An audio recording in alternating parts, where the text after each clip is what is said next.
Welcome back to our channel. Today's job is going to be starting the strip out of the Mercedes Sprinter. As you saw from the previous video, it's completely ply lined inside at the moment. We want to rip all that ply off because there's quite a lot of work we want to do underneath, putting insulation in and just checking the condition of the inside of the van.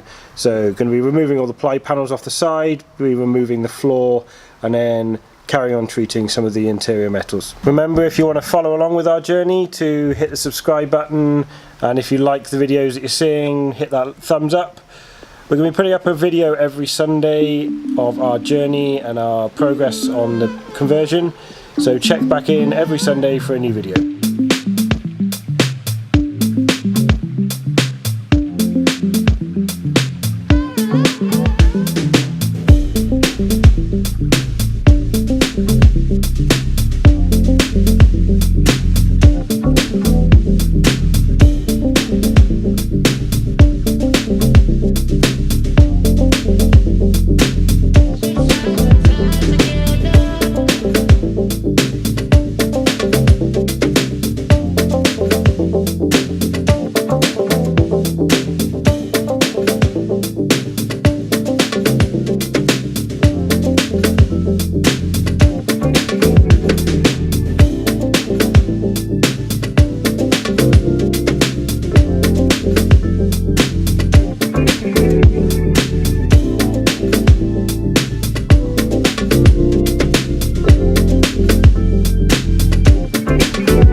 So we've now finished removing the floor, removed this big piece of ply, one big piece of ply in the van. There's 8 load bolts in here, and then 2 smaller ones this end, and then 2 smaller ones down the far end, which just hold it to the floor. The floor looks pretty clean, no rust marks here. Still don't know whether we're going to reuse this piece of ply for the floor. Still undecided, but anyway, we've kept it as it's a good template if we do decide to take a smaller piece of ply, a thinner piece of ply, and put this down instead. So for now, just left it in the van. Next job we've got to do is go through all of these holes. Now, well, the bolts have come out of, and we're just going to use some red oxide primer, give them a rub down with some wire wool, and then put some red oxide primer over the top. This is just to prevent any rust in the future. There's no rust in the van at the moment, but it's just to help us in the future in case we get any water down there. So that's the next job. I recommend when we're doing the wire wool, if anyone does do this, to wear some gloves, as it's quite horrible stuff if you get it on your hands.